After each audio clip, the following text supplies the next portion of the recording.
Kamu kira bisa lolos begitu saja? Pak, ini sudah sesuai prosedur. Prosedur saya terima. Pak, tolong tenang Pak, kita selesaikan baik-baik. Ini tidak cukup. Mana dokumen lengkapnya? Ini semua yang saya punya Pak. Dasar tidak becus, keluar dari sini. Baik Pak. Assalamualaikum warahmatullahi wabarakatuh. Seorang jenderal mengamuk dan menembaki kantor polisi dengan sebuah tank yang ia bawa karena anaknya ditilang oleh seorang polisi arogan. Lalu bagaimana kisah lengkapnya? Mari simak videonya. Pagi itu jalanan kota tampak ramai dengan kendaraan yang berbaris rapi di persimpangan lampu merah. Seorang anak muda tampak mengendarai mobilnya dengan tenang. Ia mengenakan kemeja rapi dan tas selempang di kursi sebelahnya, menandakan bahwa ia sedang bersiap berangkat ke kampus. Sambil menunggu lampu lalu lintas berganti hijau, ia menyalakan radio mobilnya dengan volume pelan, mencoba menikmati pagi yang cerah. Namun ketenangan itu mendadak terganggu oleh suara ketukan keras di jendela mobilnya. Seorang polisi dengan wajah angkuh berdiri di luar, mengetuk kaca mobil dengan keras seakan ingin menunjukkan kuasanya. Anak muda itu segera menurunkan kaca mobil, namun belum sempat bertanya ada apa, polisi itu langsung bersuara dengan nada tinggi, menyuruhnya keluar dari mobil. Anak muda itu meski bingung, tetap menuruti perintahnya. Ia keluar dari mobil dan berdiri di samping kendaraannya sambil memegang kunci mobil di tangannya. Polisi itu mendekatinya dengan langkah yang penuh kesombongan, lalu tanpa memberikan penjelasan sedikit pun, ia memerintahkan anak muda itu untuk melakukan push-up di tepi jalan. Orang-orang di sekitar yang menunggu lampu merah berubah memperhatikan kejadian itu. Beberapa terlihat menggelengkan kepala dan berbisik-bisik menyaksikan perlakuan sang polisi. Anak muda itu berusaha menanyakan kesalahannya, namun polisi tersebut tidak menggubris dan terus memaksa dengan nada kasar. Dengan rasa malu dan marah yang bercampur, anak muda itu akhirnya menuruti perintahnya, menjatuhkan diri ke tanah dan mulai melakukan push-up.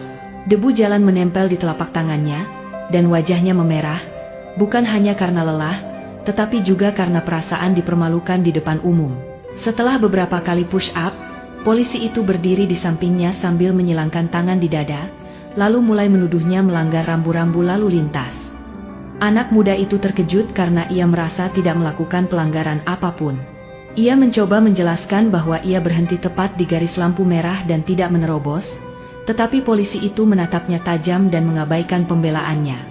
Polisi tersebut kemudian memanggil rekannya yang berdiri tak jauh dari lokasi untuk segera menderek mobil anak muda itu.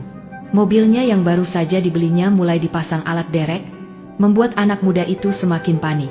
Ia mencoba membela diri, namun setiap kata-katanya hanya ditanggapi dengan nada tinggi dan ancaman. Polisi arogan itu bahkan dengan terang-terangan mengatakan bahwa jika anak muda itu ingin mobilnya kembali, ia harus menyiapkan sejumlah uang untuknya. Ucapan itu membuat darah anak muda itu mendidih, namun ia mencoba menahan diri. Ia tahu situasinya berbahaya jika ia melawan dengan emosi. Dengan tangan yang bergetar, anak muda itu merogoh saku celananya dan mengambil ponsel.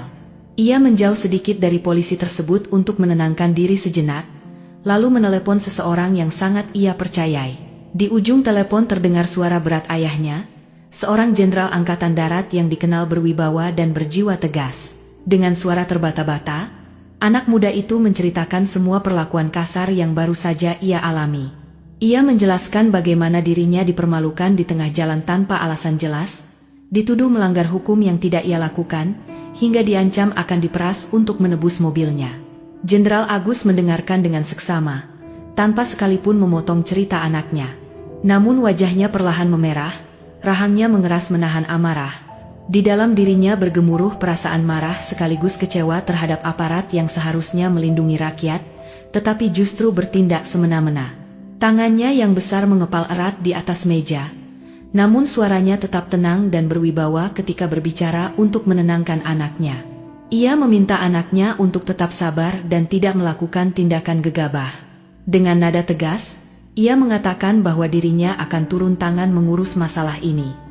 Begitu telepon ditutup, Jenderal Agus berdiri dari kursinya dengan gerakan mantap. Aura kewibawaan yang khas dari seorang perwira tinggi terpancar dari sorot matanya. Ia menekan tombol interkom di mejanya dan memanggil ajudannya untuk segera masuk. Beberapa menit kemudian, ajudan bersama dua perwira yang menjadi bawahannya masuk ke ruang kerja tersebut dengan sikap hormat. Jenderal Agus menyampaikan kejadian yang menimpa anaknya dengan suara tegas namun terkendali. Ia menjelaskan bahwa ada seorang polisi yang berani bertindak sewenang-wenang terhadap anaknya, memerasnya, dan mempermalukannya di depan umum. Para perwira yang mendengarkan terlihat terkejut dan menahan amarah. Namun mereka tahu betul bagaimana sikap Jenderal Agus yang selalu bijaksana dalam mengambil langkah. Tanpa berlama-lama, sang jenderal memberikan perintah kepada bawahannya untuk segera pergi ke kantor polisi tempat kejadian berlangsung. Ia meminta mereka mengurus masalah itu dengan prosedur resmi terlebih dahulu. "Bicarakan baik-baik dulu, dan pastikan anak saya aman," ujarnya dengan suara yang tenang tapi tegas. Para bawahannya segera berdiri tegak, memberi hormat, lalu bergegas keluar ruangan untuk melaksanakan perintah tersebut. Setelah bawahannya pergi, Jenderal Agus berjalan perlahan menuju jendela besar di ruangannya. Ia menatap keluar, memandangi halaman markas marinir yang tertata rapi. Pikirannya dipenuhi amarah, namun ia menahan diri agar tidak gegabah. Ia tahu setiap langkahnya akan diperhatikan banyak pihak. Walau begitu, ia tidak bisa membiarkan aparat negara bertindak seenaknya terhadap warga sipil, apalagi terhadap keluarganya sendiri. Suara derap langkah para prajurit di luar ruangan terasa seperti dentuman dalam pikirannya, menambah tekadnya untuk menegakkan keadilan.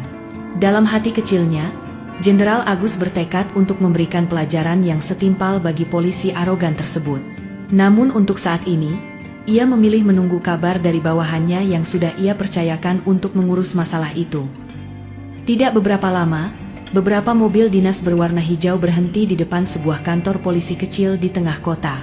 Dari dalam mobil itu keluar 3 orang perwira yang mengenakan seragam lengkap. Mereka berjalan tegap memasuki halaman kantor polisi tersebut, membuat beberapa warga yang berada di sekitar lokasi menoleh dan memperhatikan.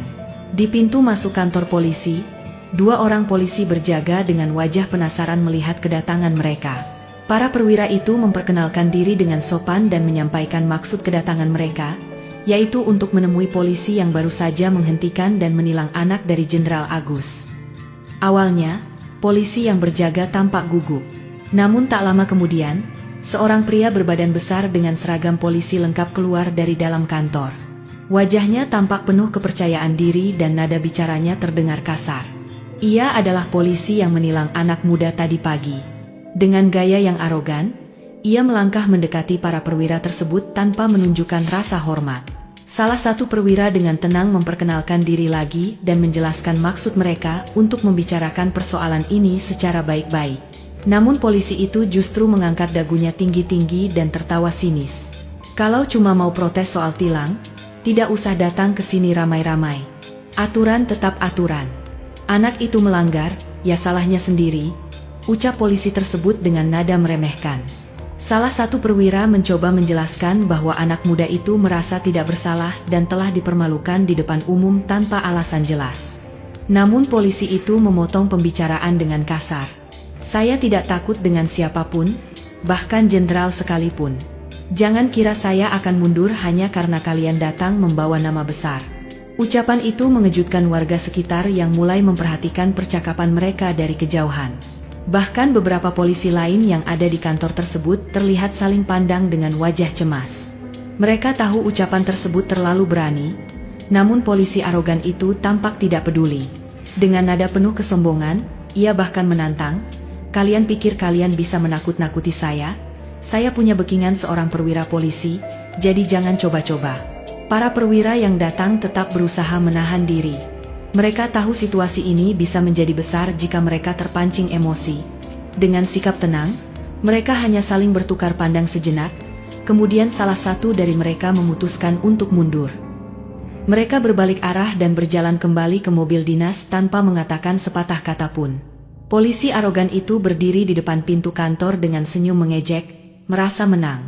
Begitu tiba di mobil, salah seorang perwira menarik napas panjang, lalu mengeluarkan ponselnya. Dengan suara berat, ia menelepon Jenderal Agus dan menceritakan semua yang baru saja terjadi. Suaranya terdengar tegang saat menjelaskan bagaimana mereka diusir dari kantor polisi dan ditantang secara terang-terangan. "Jenderal," polisi itu berkata dia tidak takut kepada siapapun, bahkan kepada jenderal sendiri. Dia juga mengaku punya backingan seorang perwira polisi, ucapnya dengan nada hati-hati.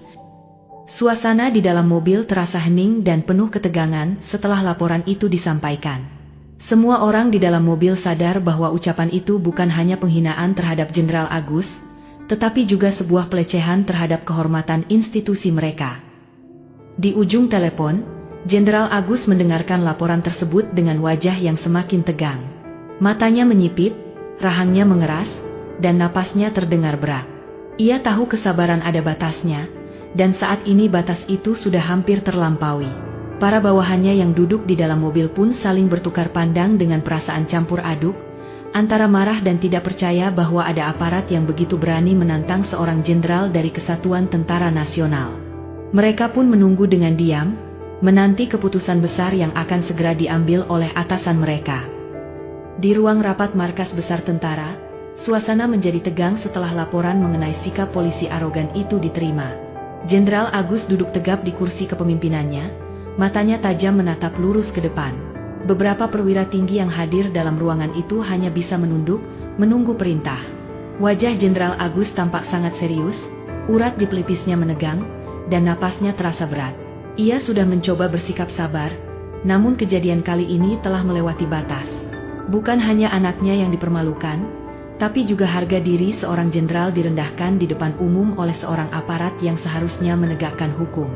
"Siapkan Leopard," ucap Jenderal Agus dengan suara rendah namun tegas, memecah kesunyian di ruangan. Semua orang yang mendengar perintah itu seketika terdiam. Kata-kata itu, seperti dentuman yang menggema di telinga para perwira. Tank Leopard bukan kendaraan biasa.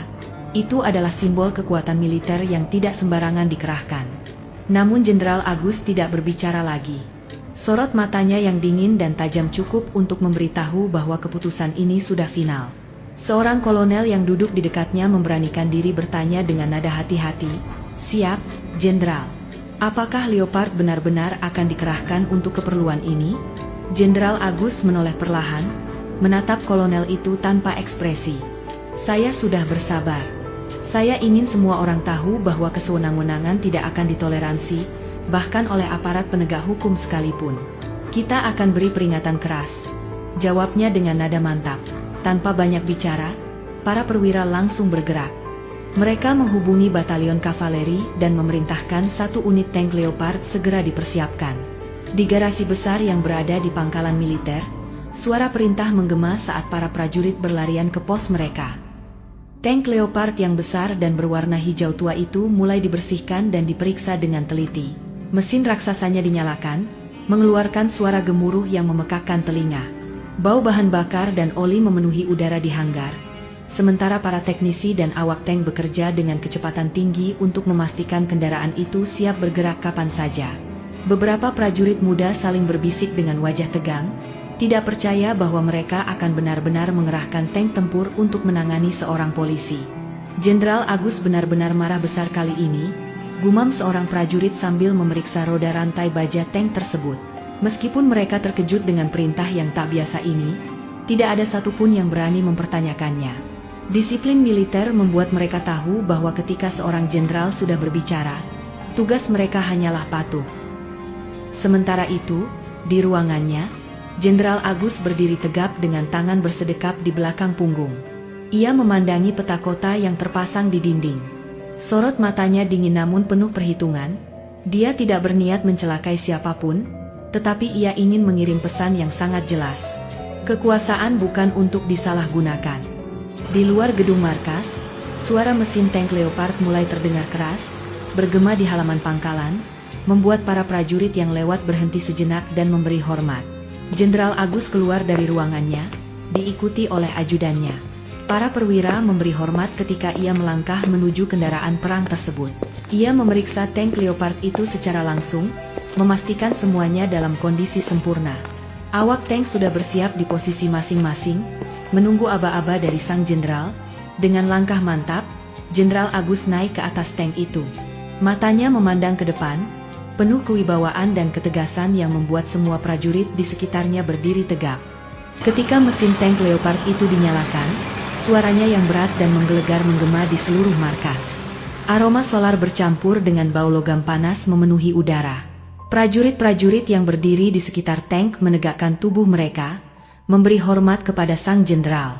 Dengan langkah mantap, Jenderal Agus naik ke kursi pengemudi, Tangannya menggenggam kemudi tank dengan tenang namun penuh kendali. Saat konvoi mulai bergerak keluar dari markas, suasana di jalanan kota berubah drastis. Masyarakat yang sedang beraktivitas terkejut mendengar deruman suara mesin tank yang berat dan mengintimidasi. Banyak orang yang awalnya sibuk dengan urusannya mendongak, beberapa langsung berhenti dan menyingkir ke tepi jalan. Anak-anak kecil bersembunyi di balik orang tua mereka, sementara pedagang kaki lima buru-buru merapikan dagangannya. Kendaraan sipil yang melintas segera menepi untuk memberi jalan. Konvoi itu bergerak dengan disiplin tinggi. Tank Leopard berada di depan dengan Jenderal Agus yang mengendarainya sendiri, diikuti kendaraan lapis baja yang membawa pasukan bersenjata lengkap. Semakin dekat ke kantor polisi tujuan, suasana menjadi semakin tegang. Warga sekitar yang mendengar kabar kedatangan tank berlarian ke pinggir jalan untuk menyaksikan pemandangan langka itu. Beberapa orang merekam dengan ponsel mereka, tetapi tidak berani mendekat. Tank Leopard itu melaju perlahan namun pasti. Rodanya yang besar menghantam aspal dengan suara berderak, menciptakan getaran yang terasa hingga ke bangunan sekitar.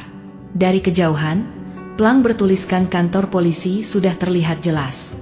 Beberapa polisi yang berjaga di halaman depan tampak terkejut dan mulai gugup melihat sebuah tank yang mendekat.